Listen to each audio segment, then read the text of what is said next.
So I'm on a date with my wife in Sfat, and this tall, blonde, like Hasidic man who's clearly was not born or raised Jewish, neither had any Jewish parents, but a Hasidic man with like long blonde payas, and he walks up to my wife and interrupts us, and he says, "I want you to know that you saved my life."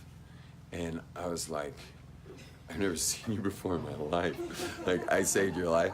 He said, "Yeah." He said he was raised a Christian American, and he got destitute and like burned all his bridges, and like, I mean, his family didn't trust him. It must have been drug related, and like he'd already stolen from family members. Like, he burned every bridge he had of trust. And you should know, trust is the key to everything. Once you burn trust bridges, it's very hard to come back.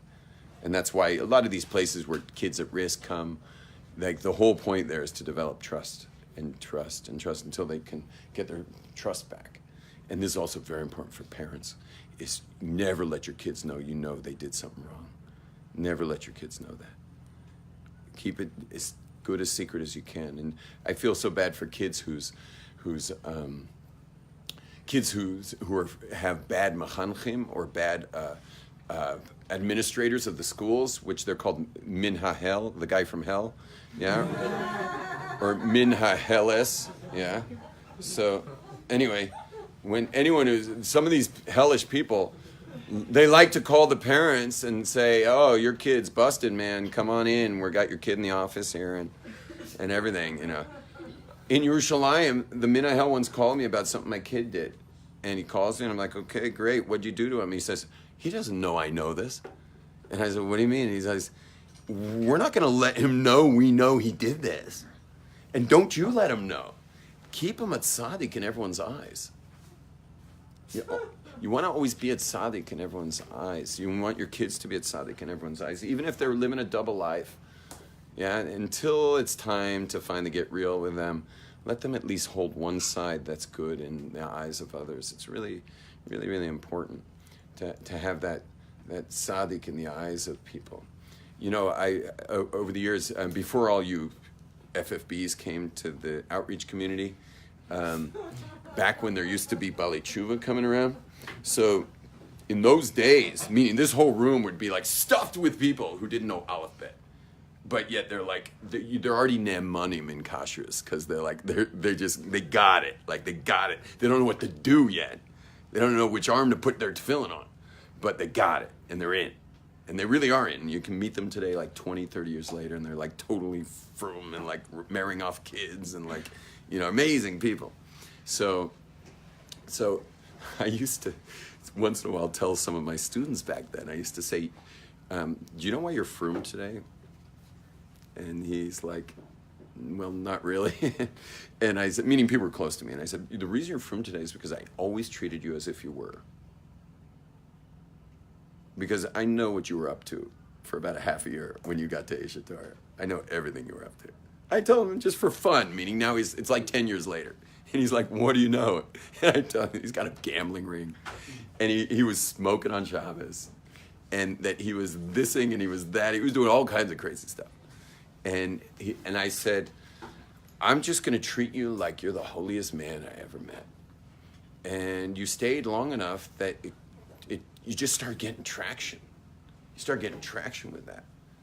And after a while, you just kind of started shedding these things, these other behaviors." It's just I happened to be in touch with someone from where he was from, so I knew everything he was up to. And he just started shedding all his stuff until he just shed it completely. But we love ourselves when we're holy. We love ourselves. That day after Yom Kippur, we love that. So treat people that way.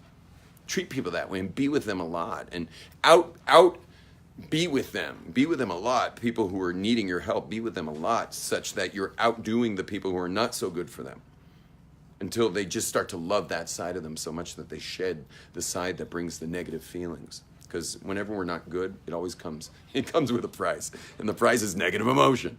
Whenever you're not good, you always get negative emotion. Anyway, so this blonde Hasidic man whose life I saved, who I'd never seen before, is interrupting my wife and I on our date. Thanked me for saving his life, and I said, "Why?" He says, "Well, he burned all his bridges, and he finally decided he's going to kill himself." So he first went to the priest he wanted to ask the priest, "What do you do to, how do you go about killing yourself, So the priest explained to him, you got to settle your affairs and stuff, and you got to get everything done, and you just can't leave everything open-ended. And he says, and anyway, don't kill yourself till you go to Israel and visit Bethlehem. And maybe you'll have some kind of religious, mystical moment, and you won't kill yourself. He's like, fine, I'll give it one last chance, So he put it on the credit card and flew to Israel. Now, what do you think anything happened in Bethlehem? The only thing that ever happened in Bethlehem is like cars got stoned by Muslims or something. I mean, there was some incredible things have happened at Kever Rachel in Bethlehem, but other than that, not much goes on at Bethlehem. So, Bethlehem was a total non-event. And so he comes back to Jerusalem, which is the way back to Tel Aviv to go kill himself. Comes back to Jerusalem, and while he's in Jerusalem, he somehow, I don't know how he did it, but I don't know if he came up from the wall through the Jewish quarter, maybe needed a shawarma, I don't know what happened, but he wound up in this room. Total Gentile. No Jewish connection at all. Winds up in this room. Now, I'm teaching the class, and I noticed the guy, but I wasn't paying that much attention. It was a room full of people. But what I did pay attention to was the second I finished the class, I remembered that I'm holding 14,000 shekels cash that I've got to give my bank or they're going to close my account. Because you can go into minus in Israel. You can go pretty deep, but you can hit a point where your bank manager will actually phone you personally and tell you, you either put cash in there or close your account. Once your account's closed, it's really hard to do anything in this country. You don't want them closing your account. So that's when you got to pull out all the stops. So I pulled out all the stops, got the 14,000 shekels cash, which is a whole other amazing story of how that happened. Because once you radiate something powerfully enough, it just comes to you. And there was no way 14,000 shekels cash was coming to me in any natural way. Just move those jackets for those, take that stuff off. There was no natural way 14,000 shekels cash was coming. But I just watched the video The Secret. Anyone seen the video The Secret, or the book The Secret? It's just about radiating stuff into your life. So my wife and I were watching this, in our house on the computer. It's back when we were young and we used to watch things. And people ask me sometimes if I watch movies and stuff. I'm like, show me 2 free hours and I'll let you know if I watch movies. But I don't remember the last time I had 2 free hours. So now I've tried it on airplanes, but I fall asleep during the first scene. So I'm like a little baby in the back of a car when I travel on airplanes, which is really not good because, you could wind up arriving at night from a 12-hour flight and you just slept 12 hours. And so now you're totally off for a week straight. So anyway, why am I talking about airplanes right now? Oh, we watched The Secret, so I tell my wife that I am right now radiating 14,000 shekels cash. And the next day I'm studying with my chavrusa in Esha Torah, and we're learning together, and I start giggling. He's like, what's so funny?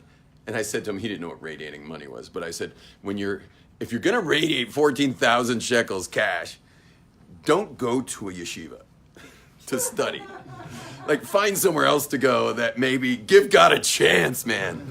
Give God a chance to bring you the miracle, but you don't just go sit and learn Gemara all morning because the bank's going to close at 4, or whatever is going to close at 2 that day. I don't know what's with Israeli bank hours. I mean, it's that's got to be a cush job, man. Weird hours, right? What the hell, man? Bank closes at 2 or 1, and it's different each day, So anyway.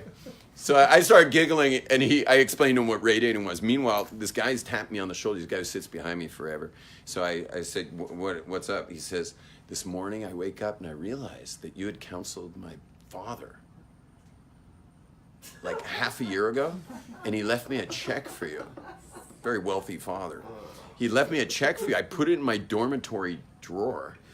And just this morning, I woke up and I was like, don't I have a check for Rabbi Glazer? And he hands me the check. It wasn't 14,000 shekels, man, but it was a lot.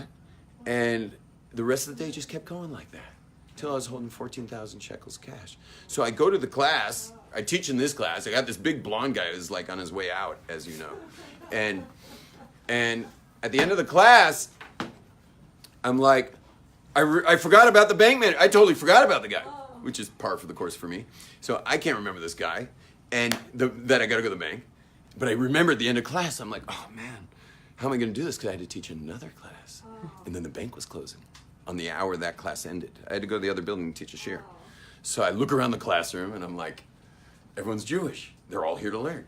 I can't take anyone. And then I see the guy in the back of the class. Sorry, is this essentials? I see the Gentile in the back of the class.